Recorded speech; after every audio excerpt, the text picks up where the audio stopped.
Hello दोस्तों, नमस्कार। मैं अजीत कुमार एक बार फिर से अपने YouTube channel A1 police academy में आपका स्वागत करता हूं। आज हम नदी से संबंधित समझिए अंतिम वीडियो लेकर के आए। इसके बाद विविध टाइप से नदी बोर्ड, जल अधिनियम और जल का शुद्धिकरण ये सब पढ़ाएंगे अगला वीडियो में। इसके बाद तो समझिए जल का तो वो नदी से संबंधित नहीं है, वो अलग थोड़ा टॉपिक विविध टाइप से हो जाता है। ठीक है, तो आज के वीडियो में हम 4 नदी पढ़ाएंगे और उन चारों पर अच्छे ढंग से चर्चा करेंगे और इसमें कोशिश करेंगे कि आज वीडियो का नदी का टॉपिक क्या कर दे, लास्ट कर देंगे। ठीक है, इसके बाद देखिए काफी ज्यादा इंपॉर्टेंट हो जाता है। तो आपको ये वीडियो कैसा लग रहा है, हमारा ये नदी का टॉपिक कैसा लगा, ये कमेंट बॉक्स में कमेंट करके जरूर बताइए। और यदि अभी तक यदि चैनल को सब्सक्राइब नहीं किए तो सब्सक्राइब कर लीजिए, क्योंकि टॉपिक बदलने वाला है, नया टॉपिक आएगा और ये जबरदस्त तरीका से फिर नए टॉपिक की तरफ हम बढ़ेंगे और हम आपको अच्छे ढंग से जलप्रपात, उसके बाद ठीक लगले पढ़ा देंगे आपको हिमालय का विभाजन। बहुत सारा इससे प्रश्न आते रहता है। ठीक है, चलिए, तो अभी तक यदि चैनल को सब्सक्राइब नहीं किए सब्सक्राइब कर दीजिए। यदि सब्सक्राइब कर लिए तो एक बार लाइक कर दीजिए और दोस्तों के साथ आप वीडियो देखने से पहले 2-4 दोस्तों के साथ शेयर जरूर कर दीजिए। ठीक है, चलिए तो शुरू करते हैं। हेडलाइन बनाइएगा। हम नदियां पर चर्चा कर रहे थे, तो एक बार में 2 नदी, एक बार में 2 नदी, 2 बार में 4 नदी आज हम आपको पढ़ा देंगे। और ये छोटा मोटा है और बचा हुआ जो टॉपिक था ये कंप्लीट भी हो जाएगा और किसी प्रकार का दिक्कत भी नहीं होगी। ठीक है, चलिए तो आइए शुरू करते हैं। सबसे पहले आप हेडलाइन बनाइएगा, माही नदी। नाम सुने होंगे, बहुत इंपॉर्टेंट है ये माही नदी। माही नदी का 2-3 क्वेश्चन है जो सबसे VVI और बहुत बार पूछा जाता है, माही नदी। ठीक है, और एक और इसी में हम आपको पढ़ा देंगे लूनी नदी। आप देखिए लूनी नदी का क्वेश्चन भी बहुत बार पूछा गया है, लूनी नदी। ठीक है, बहुत ये इंपॉर्टेंट है, इस पर भी चर्चा करते चलेंगे। चलिए तो देखिए शुरुआत करते हैं। सबसे पहले चलते हैं माही नदी की तरफ। माही नदी सबसे पहले कहाँ से निकलती है ना, इसका पूछेगा उद्गम स्थल। ध्यान रखिएगा, माही नदी का उद्गम स्थल। तो बउआ माही नदी का उद्गम स्थल माना जाता अमरोह की पहाड़ी को। ध्यान रखना, अमरोह की पहाड़ी। ठीक है, अब यहां से ध्यान देना, अमरोह की पहाड़ी से निकलती है माही नदी बउआ, तो जाहिर सी बात है ये भी तो पता होना चाहिए कि अमरोह की पहाड़ी कहाँ है। हमारी बात समझ में आई? तो बउआ ये जो है अमरोह की पहाड़ी आती है विंध्याचल श्रेणी के अंतर्गत। ध्यान रखना, विंध्याचल श्रेणी के अंतर्गत आती है और आप सब जानते हैं कि विंध्याचल श्रेणी बउआ कहाँ है, मध्य प्रदेश में है। अब हो गया कंफर्म, समझ में आ गया? तो ये अमरोह की, या जैसे लुसेंट वगैरह पढ़िएगा तो उसमें अमझोर लिखा हुआ है। ठीक है, तो यहीं पे हम चर्चा कर देते हैं, इसमें घबराने की कोई बात नहीं, लेकिन मूल रूप से अमरोह की पहाड़ी है जो मध्य प्रदेश में विंध्याचल श्रेणी के अंतर्गत आता है। उसी से निकलती है कौन सी नदी, माही नदी। हमारी बात समझ में आ गई? चलिए अब आगे बढ़ते हैं। फिर देखिए उद्गम के बाद इसका जो पूछ सकता है, हालांकि लंबाई बहुत कम पूछा जाता है बउआ, लंबाई बड़ी बड़ी नदियों का ही पूछा जाता है। इसकी लंबाई 585 किलोमीटर है। ठीक है, चलिए हो गया। ये अपना मुहाना, हाँ मुहाना जरूर पूछता है। ये अपना माही नदी बउआ अपना मुहाना कहाँ बनाती है? हमारी बात समझ में आ रही है? तो हम आपको बताना चाहते हैं बउआ कि माही नदी अपना मुहाना बनाती है खंभात की खाड़ी में।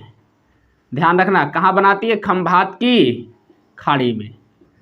बहुत इंपॉर्टेंट है।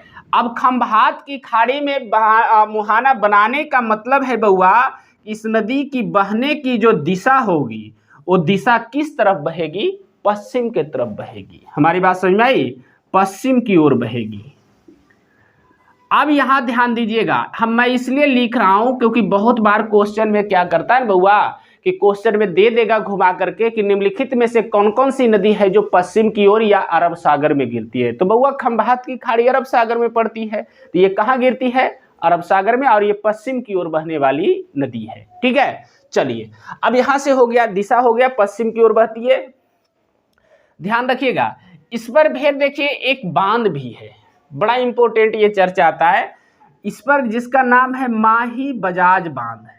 ध्यान रखिएगा, इसी पर एक बांध भी है जिसका नाम है माही बजाज बांध। ठीक है, अब यहां से प्रश्न है कि देखिए ये तो कंफर्म हो गया कि माही बजाज बांध जो है बउआ वो किस नदी पर है? तो माही नदी पर है। तो जानते हैं क्या करता है? माही नहीं लिखता है, खाली बजाज बांध लिख देता है। हमारी बात समझ में आई? तो इस कंफ्यूजन से आप थोड़ा सा हट करके रहिएगा। अब दूसरा प्रश्न पूछेगा कि माही बजाज बांध जो है बउआ वो कहाँ है? आखिर कहीं तो होगा ना नदी पर। तो हम बताना चाहते हैं माही बजाज बांध है बउआ ये राजस्थान में है। ध्यान रखिएगा, माही बजाज बांध कहाँ है?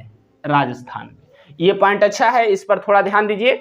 अब थोड़ी और आगे बढ़ते हैं और समझने का प्रयास करते हैं। इसकी एक और जो सबसे इंपॉर्टेंट क्वेश्चन है कि इसकी विशेषता क्या है? माही नदी की विशेषता क्या है? आप जानते हैं कि भारत को 2 बराबर भागों में बांटने का कार्य कर्क रेखा करती है, ठीक है? तो ये जो माही नदी है वो कर्क रेखा को 2 बार काटती है। ये प्रश्न बहुत भी आई है, हमारी बात समझ में आई? तो इसकी सबसे बड़ी विशेषता यही हुआ बउआ कि ये जो माही नदी है ये कर्क रेखा को 2 बार काटती है। हमारी बात समझ में आ रही? कर्क रेखा को 2 बार काटती है। बहुत इंपॉर्टेंट ये प्रश्न है और इस पर आप जरूर ध्यान दीजिए, बहुत सारा इससे क्वेश्चन निकलेगा। तो देखिए मूल क्वेश्चन यही बना, क्या बना? पहला बना कि उद्गम स्थल कहां से निकला? अमरोक की पहाड़ी से, जो विंध्याचल श्रेणी के अंतर्गत आता है। कहां पड़ता है? मध्य प्रदेश में। फिर दूसरा है इसकी लंबाई 585 किलोमीटर है। मुहाना कहां बनाती है? खंबात की खाड़ी में। फिर कहता है किस ओर बहेगी? तो पश्चिम की ओर बहने वाली या अरब सागर में गिरने वाली नदी है। फिर कहता है कि माही बजाज बांध जो राजस्थान में है किस नदी पर है बउआ? माही नदी पर है। विशेषता क्या है? कर्क रेखा को ये 2 बार काटती है, ठीक है? चलिए अब थोड़ा आते हैं किधर? लूनी नदी, ठीक है? अब यहां से निश्चित तौर से लूनी नदी भी तो कहीं से निकलती होगी। हमारी बात समझ में आई? याद रखिएगा, लूनी नदी का भी पूछ दे बउआ उद्गम स्थल। ध्यान रखिएगा, इसका एकदम एक पॉइंट पे थोड़ा बारीकी से ध्यान दीजिएगा। इसका उद्गम स्थल है बउआ नाग की पहाड़ी। ध्यान रखना, नाग की पहाड़ी। हमारी बात समझ में आ रही है? और यदि ये ऑप्शन में नहीं रहे नाग की पहाड़ी तो डायरेक्ट लिखल रहेगा अरावली पर्वत। ध्यान रखना, क्या रहेगा? अरावली पर्वत, क्योंकि अरावली पर्वत के अंतर्गत ही आती है कौन सी पहाड़ी? नाग की पहाड़ी। और इसी नाग की पहाड़ी से निकलती है कौन सी नदी? लूनी नदी। लूनी नदी यहां से निकलती है तो जाहिर सी बात है बउआ इसका मुहाना भी तो कहीं बनाती होगी। तो बउआ ये मुहाना वहाना नहीं बनाती है, ये नदी विलुप्त हो जाती है। तो ये प्रश्न है कि ये नदी विलुप्त कहाँ होती है? विलुप्त होती है बउआ ये कच्छ के रन में। ध्यान रखना, कच्छ के रन में। कच्छ के रन कहाँ है बउआ? गुजरात में। हमारी बात समझ में आई? गुजरात में ये कच्छ के रन में ही विलुप्त हो जाती है। हमारी बात समझ में आई? इसी कारण से इसी नदी को कहता है इफेमेरल रिवर। ध्यान रखना, इफेमेरल। इफेमेरल इसी का मतलब या कह सकते हैं इसको अल्पकालिक नदी। अल्पकालिक नदी या अल्पकालीन नदी कहीं कहीं लिखे हुए, इसी कारण से इसको इफेमेरल या अल्पकालिक नदी कहा जाता है। अब दूसरा प्रश्न है कि आखिर इसको इफेमेरल क्यों कहा जाता है? इसलिए कहा इफेमेरल के अंतर्गत वैसी नदियों को रखा जाता है बउआ जो नदी किसी भी नदी में नहीं मिलती या किसी सागर में नहीं मिलती और वो सतह पर ही क्या होती है? सूख जाती है, समाप्त हो जाती है। वैसे नदी को इफेमेरल रिवर या अल्पकालिक नदी कहा जाता है। तो देखिए ये उदाहरण हुआ कि नहीं, नाग की पहाड़ी से निकली लेकिन विलुप्त हो गया कच्छ के रन में, ठीक है? और उसके बाद इसी कारण से इसको इफेमेरल रिवर कहा जाता है। लेकिन एक प्रश्न और है, कभी कभी प्रश्न में ये पूछ देता है कि लूनी नदी किन 2 धाराओं के मिलने से बनती है, ठीक है? तो ये भी हम आपको बता देते हैं। अधिधाराएं पूछे, ध्यान रखना, किन 2 धाराएं के मिलने से लूनी नदी का निर्माण होता है? तो हम बता देता चाहते हैं, एक धारा का नाम है सरस्वती, ध्यान रखिएगा, एंड एक है सागरमती। ध्यान रखना, एक है सागरमती। ध्यान रखना, यानी कहने का अर्थ है कि सरस्वती और सागरमती ये 2 नदियां जब आपस में मिल जाती है तब निर्माण होता है किसका? लूनी का। तो मैं इस क्वेश्चन पर भी यहाँ पे चर्चा कर दिया कि ये धाराएं कौन किसकी बनती है? सरस्वती और सागरमती के मिलने से बनती है कौन सी नदी? लूनी नदी। लूनी नदी एक इफेमेरल रिवर है। इसके अलावा ये इफेमेरल, इसके अलावा भारत का एकमात्र ये अंतर्वाही नदी है। याद रखिए अंतर्वाही, अरे अंतर्वाही का मतलब हुआ कहीं गया नहीं, पृथ्वी में ही समा गया, यानी धरती पर ही। ठीक है, भारत का एकमात्र अंतर्वाही नदी इसको माना जाता है। ठीक है, अंतर्वाही नदी माना जाता है किसको? लूनी नदी को। प्रश्न समझ में आ रहा है? और भी इस तरह आता है, आप जानते बहुत VVI क्वेश्चन है, इसको रेगिस्तान का गंगा भी कहा जाता है। बहुत अच्छा ये प्रश्न है, इसको रेगिस्तान का गंगा भी कहा जाता है। किसको? लूनी नदी को। बहुत इंपॉर्टेंट है। इसकी सहायक कुछ नदियां भी है, पढ़ने को देता है। सहायक नदी, यदि सहायक नदी पूछ दे बउआ तो सहायक नदी कौन सी हो जाएगी? सबसे पहले आती है सुकरी, नाम सुने होंगे, सुकरी, जजौरी, या कहीं जजौड़ी लिखल रहेगा, सुकरी है, जजौड़ी है, ये सब इसकी क्या है? जकाई है, ये सब इसकी सहायक नदियां हैं। जकाई है, समझ में आ रहा है? तो देखिए यही मूल पॉइंट है जो किससे संबंधित है? लूनी नदी से। समझ में आया? इस पॉइंट पे आप थोड़ा सा जरूर एक बार ध्यान दीजिए। फिर से देखिए, मैं इसको एक बार रिपीट कर देता हूं, फिर आगे बढ़ जाएंगे दो नदी के तरफ। पहले चलते माही नदी। माही नदी कहाँ से निकलती है बउआ? अमरोह की पहाड़ी से या अमझोर की पहाड़ी से, जो कहाँ है? मध्य प्रदेश में विंध्याचल श्रेणी में है। ठीक है, इसकी लंबाई 585 किलोमीटर है। मुहाना बनाता है खंभात की खाड़ी में, या इसी को कह सकते हैं अरब सागर में। ठीक है, किस ओर बहती है? पश्चिम की ओर बहती है। माही बजाज बांध किस नदी पर है? माही नदी पर है। कहाँ है? राजस्थान में। ठीक है, इसकी विशेषता सबसे बड़ी क्या है? ये कर्क रेखा को 2 बार काटती है। ठीक है, चलिए अब यहां आते हैं। लूनी नदी कहां से निकलती है? नाग की पहाड़ी से, और ये नाग की पहाड़ी कहां पड़ता है? अरावली पर्वत में। विलुप्त होती है कहां? कच्छ के रण में। अब विलुप्त होने के कारण इसको इफेमेरल या अल्पकालिक नदी कहा जाता है। ठीक है, किन दो धाराओं से मिलने से बनती है? तो सरस्वती और सागरमती। ठीक है, यह भारत का एकमात्र अंतर्वाही नदी है। इसके अलावा इसको रेगिस्तान का गंगा भी कहा जाता है, और इसकी सहायक नदियां में सुकरी है, जजोरी है और जकाई भी है। ठीक है, ये बहुत इंपॉर्टेंट है, तो जल्दी सुनो, आप इसको नोट कीजिए। इसके बाद 2 नदी और हम पढ़ाएंगे, वो 2 नदी पर भी हम चर्चा कर ही देंगे, और आज से नदी का टॉपिक खत्म कर देंगे। इसके बाद एगो विविध टाइप से बताएंगे, उसके बाद ये खत्म हो जाएगा, फिर हम दूसरे टॉपिक की तरफ बढ़ जाएंगे। ठीक है, चलिए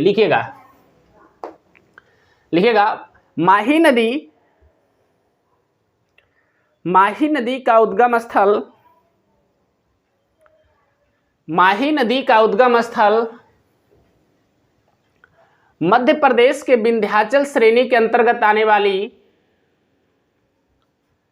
माही नदी का उद्गम स्थल मध्य प्रदेश के विंध्याचल श्रेणी, मध्य प्रदेश के विंध्याचल श्रेणी के अंतर्गत आने वाली अमरोह की पहाड़ी से निकलती है, या अमरोह की पहाड़ी को माना जाता है। ऐसे लिखिए, मध्य प्रदेश के अंतर्गत आने वाली, विंध्याचल श्रेणी के अंतर्गत आने वाली अमरोह की पहाड़ी को माना जाता है।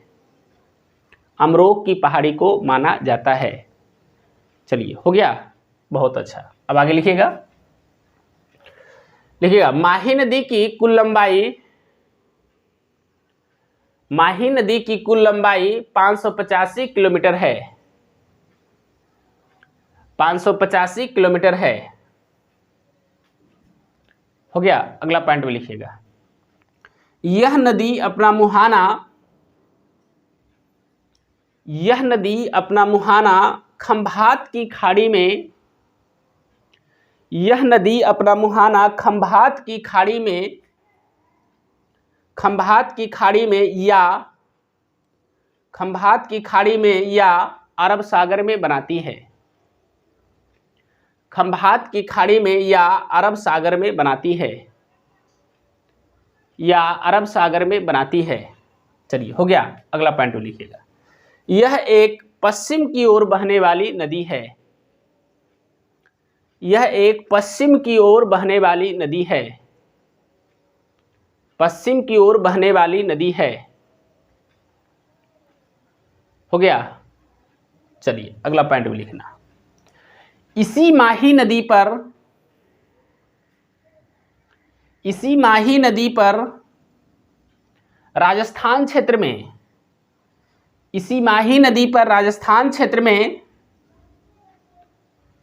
माही बजाज बांध का निर्माण किया गया है? राजस्थान क्षेत्र में माही बजाज बांध का निर्माण किया गया है। माही बजाज बांध का निर्माण किया गया है। हो गया? चलिए, बहुत अच्छा, आगे लिखिएगा। इस नदी की सबसे बड़ी विशेषता, इस नदी की सबसे बड़ी विशेषता यह है कि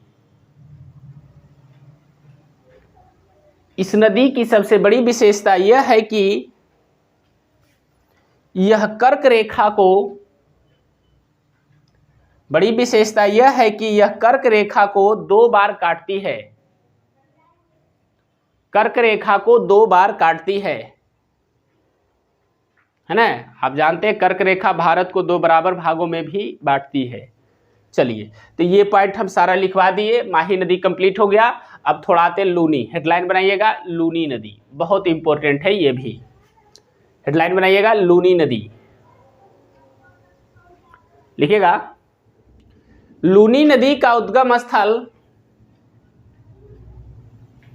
लूनी नदी का उद्गम स्थल अरावली पर्वत के अंतर्गत आने वाली,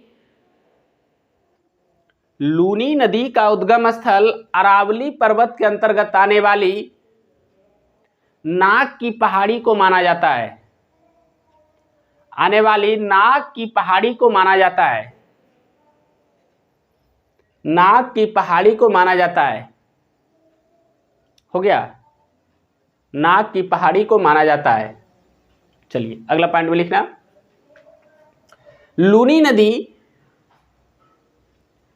लूनी नदी कच्छ के रन में विलुप्त हो जाती है। लूनी नदी कच्छ के रन में विलुप्त हो जाती है। इसी कारण से लूनी नदी कच्छ के रन में विलुप्त हो जाती है। इसी कारण से लूनी नदी को, इसी कारण से लूनी नदी को इफेमेरल रिवर, इसी कारण से लूनी नदी को इफेमेरल रिवर या अल्पकालीन नदी कहा जाता है। इफेमेरल रिवर या अल्पकालीन नदी कहा जाता है, या अल्पकालीन नदी कहा जाता है। ठीक है, हो गया? नीचे नोट बनाइएगा, बड़ा इंपॉर्टेंट टॉपिक है ये, नोट में लिखिएगा। लिखिएगा, वैसी नदी जो किसी सागर या किसी नदी में, किसी सागर या किसी नदी में ना मिलकर, किसी सागर या किसी नदी में ना मिलकर किसी सतह पर ही समाप्त हो जाती है, ना मिलकर किसी सतह पर ही समाप्त हो जाती है, वैसी नदी को इफेमेरल रिवर कहा जाता है। वैसी नदी को इफेमेरल रिवर कहा जाता है। वैसी नदी को इफेमेरल रिवर कहा जाता है, यानी वैसा नदी जो ना किसी झील में, ना किसी नदी में, ना किसी अथी में, सागर में कहीं नहीं मिलता है, या सतह पर ही समाप्त हो जाता है, वैसे नदी को क्या कहते हैं? इफेमेरल रिवर। चलिए, अगला पॉइंट में लिखिए। लिखिएगा, लूनी नदी, लूनी नदी सरस्वती और सागरमती, लूनी नदी सरस्वती और सागरमती नामक 2 धाराएं के मिलने से बनती है। लूनी नदी सरस्वती और सागरमती नामक 2 धाराएं के मिलने से बनती है। सरस्वती और सागरमती नामक 2 धाराएं के मिलने से बनती है। चलिए, हो गया? अगला पॉइंट भी लिखिएगा। लिखिएगा, लूनी नदी भारत का एकमात्र, लूनी नदी भारत का एकमात्र अंतर्वाही नदी है। लूनी नदी भारत का एकमात्र अंतर्वाही नदी है। एकमात्र अंतर्वाही नदी है। चलिए, हो गया? अगला पॉइंट में लिखिएगा। लूनी नदी को रेगिस्तान का गंगा कहा जाता है। लूनी नदी को रेगिस्तान का गंगा कहा जाता है। लूनी नदी को रेगिस्तान का गंगा कहा जाता है। चलिए लिखा गया। अब अगला पॉइंट भी लिखना। इसकी प्रमुख सहायक नदियां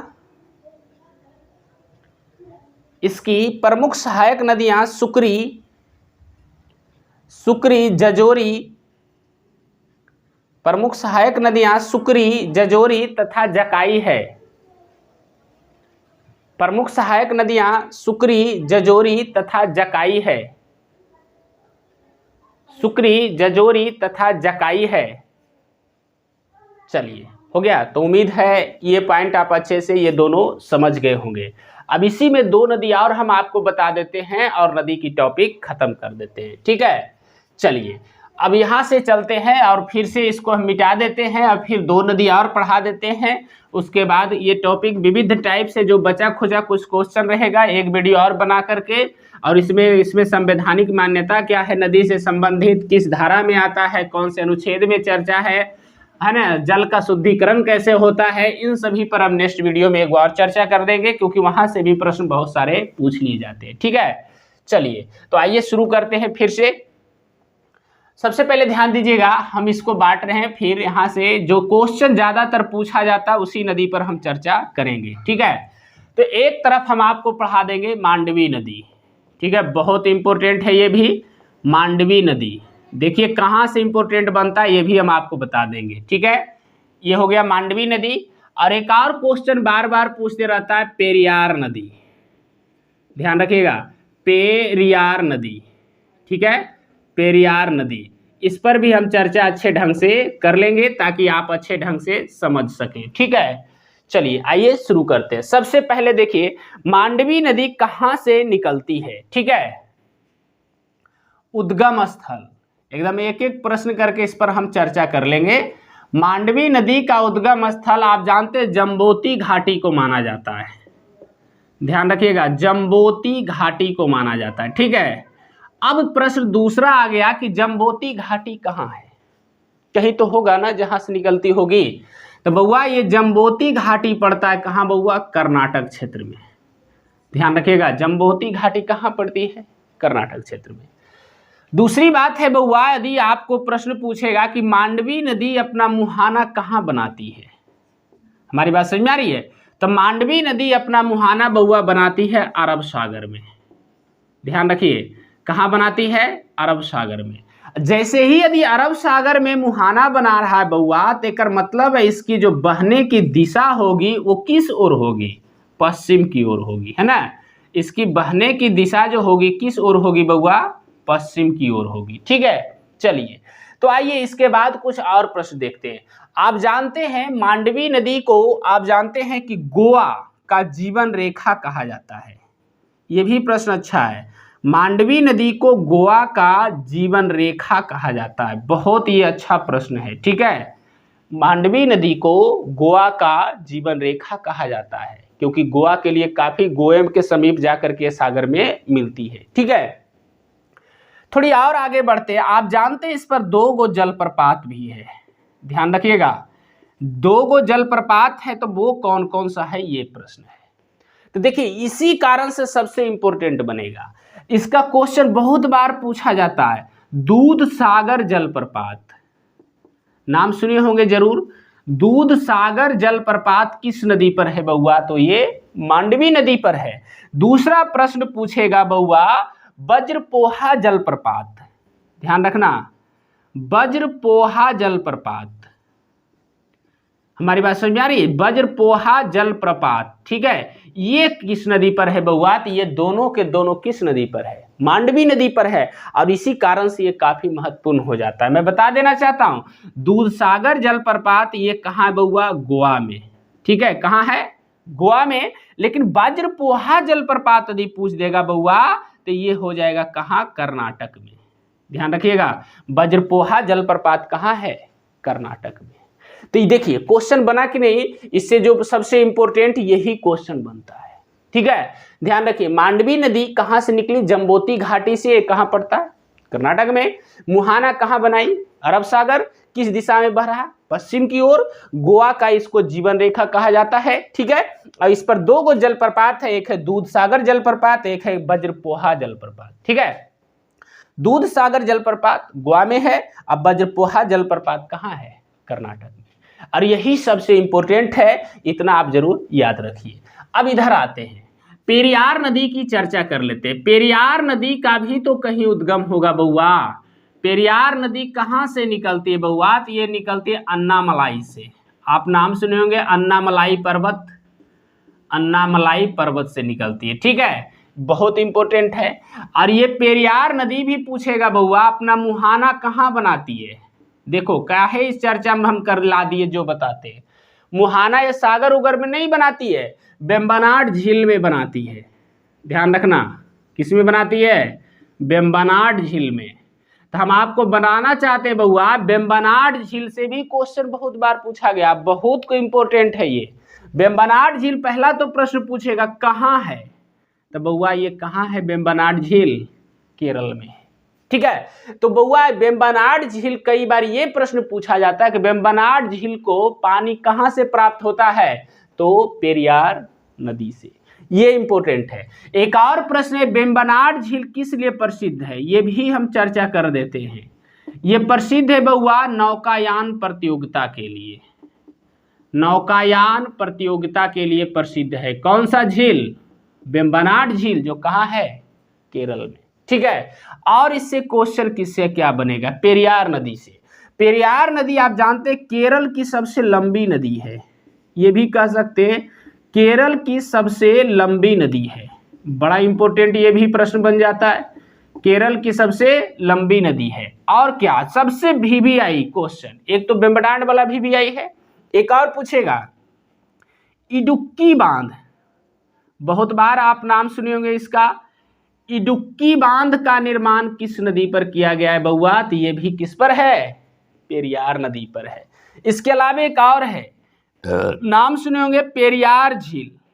ध्यान रखना, पेरियार झील, ये भी प्रश्न पूछा जाता है। पेरियार झील कहाँ है बउआ? ये केरल में है। और पेरियार झील का निर्माण किस नदी से हुआ है बउआ? तो ये भी किससे हुआ है? पेरियार नदी से हुआ है। ये बहुत इंपॉर्टेंट है बउआ, इसीलिए इसका खास तौर से पेरियार झील, डुक्की बांध, वेम्बनाड झील, ये सब तो बहुत बार प्रश्न पूछा गया है, इसीलिए हम पेरियार नदी पर चर्चा कर दिए, ठीक है। चलिए, तो आप जल्दी सुना, नोट्स बना लीजिए, ये काफी इंपॉर्टेंट था। नदी का टॉपिक लास्ट हो रहा है, एकदम अंतिम अंतिम। आपको कैसा लगा ये जरूर आप कमेंट बॉक्स में कमेंट करके जरूर बताइएगा, तब ना हमें पता चलेगा कि लोगों को कैसा लग रहा है। चलिए लिखिएगा, हेडलाइन बनाइए मांडवी नदी, लिखिएगा मांडवी नदी का उद्गम स्थल, मांडवी नदी का उद्गम स्थल कर्नाटक में स्थित जम्बोती की घाटी को माना जाता है। मांडवी नदी का उद्गम स्थल कर्नाटक में स्थित जम्बोती की घाटी को माना जाता है। जम्बोती की घाटी को माना जाता है। हो गया, अगला पॉइंट में लिखना, मांडवी नदी अपना मुहाना अरब सागर में बनाती है। मांडवी नदी अपना मुहाना अरब सागर में बनाती है। अरब सागर में बनाती है। हो गया, अगला पॉइंट में लिखना मांडवी नदी को गोवा का जीवन रेखा कहा जाता है।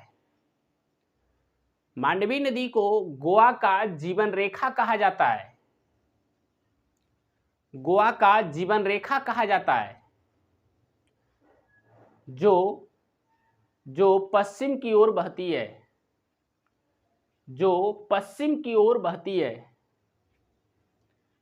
हो गया, काफी इंपॉर्टेंट था। अगला पॉइंट में लिखिएगा, इसी मांडवी नदी पर दूध सागर जलप्रपात, इसी मांडवी नदी पर दूधसागर जलप्रपात तथा वज्रपोहा जलप्रपात स्थित है। इसी मांडवी नदी पर दूधसागर जलप्रपात तथा वज्रपोहा जलप्रपात स्थित है। वज्रपोहा जलप्रपात स्थित है। ठीक है, फिर नीचे पॉइंट बनाए लिखिएगा। दूधसागर जलप्रपात गोवा में है। दूधसागर जलप्रपात गोवा में है, जबकि वज्रपोहा जलप्रपात कर्नाटक में है। दूधसागर जलप्रपात गोवा में है, जबकि वज्रपोहा जलप्रपात कर्नाटक में है। जबकि वज्रपोहा जलप्रपात कर्नाटक में है। हो गया, बहुत इंपॉर्टेंट है। चलिए, तो ये पॉइंट हो गया कंप्लीट। अब इधर आते हैं। अब हेडलाइन बनाइएगा पेरियार नदी। हेडलाइन बनाइएगा पेरियार नदी। पेरियार नदी, ठीक है, लिखिएगा। पेरियार नदी अन्नामलाई पर्वत से निकलती है। पेरियार नदी अन्नामलाई पर्वत से निकलती है। अन्नामलाई पर्वत से निकलती है तथा अपना मुहाना वेम्बनाड झील में बनाती है। तथा अपना मुहाना वेम्बनाड झील में बनाती है। तथा अपना मुहाना वेम्बनाड झील में बनाती है। ठीक है, अगला पॉइंट लिखिएगा, नोट बनाइएगा, नोट में लिखिएगा। वेम्बनाड झील केरल में स्थित है। वेम्बनाड झील केरल में स्थित है और यह नौकायान प्रतियोगिता के लिए प्रसिद्ध है। वेम्बनाड झील केरल में स्थित है और यह नौकायान प्रतियोगिता के लिए प्रसिद्ध है। और यह नौकायान प्रतियोगिता के लिए प्रसिद्ध है। और यह नौकायान प्रतियोगिता के लिए प्रसिद्ध है। चलिए, हो गया। अब ये लिखिएगा, पेरियार नदी केरल की सबसे लंबी नदी है। पेरियार नदी केरल की सबसे लंबी नदी है। पेरियार नदी केरल की सबसे लंबी नदी है। हो गया, अब बहुत इंपॉर्टेंट है, ये लिखिएगा। इसी पेरियार नदी पर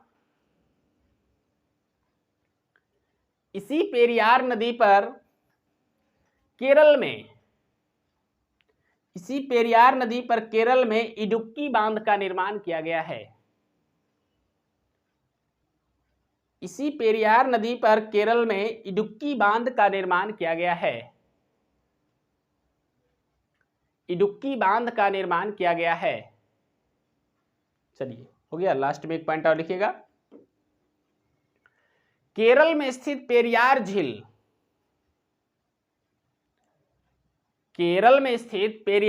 का निर्माण भी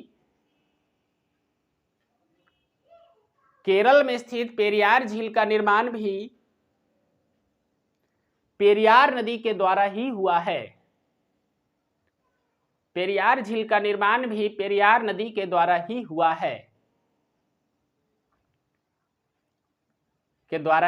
है। हो गया। चलिए, बहुत अच्छा। तो हम उम्मीद करते हैं कि आपको हमारी ये बात समझ में आ गई होगी और आज हम नदी का टॉपिक अच्छे ढंग से आपको कंप्लीट करवाया। यदि कुछ और रह गया है तो वो हम विविध टाइप से जब आपको पढ़ाना शुरू करेंगे तो एक क्लास में एकदम पूरे खत्म कर देंगे। उसमें हम बहुत सारे अधिनियम, संवैधानिक स्थिति, इन सभी पर चर्चा कर देंगे। ठीक है, तो आज आपसे रिक्वेस्ट है कि आपको हमारा नदी का टॉपिक कैसा लगा ये कमेंट बॉक्स में कमेंट करके जरूर बताइए। और अभी तक आपने चैनल को सब्सक्राइब नहीं किए तो सब्सक्राइब कीजिए और दोस्तों के साथ शेयर जरूर कीजिए। तो मिलते हैं फिर नेक्स्ट वीडियो में, तब तक के लिए धन्यवाद।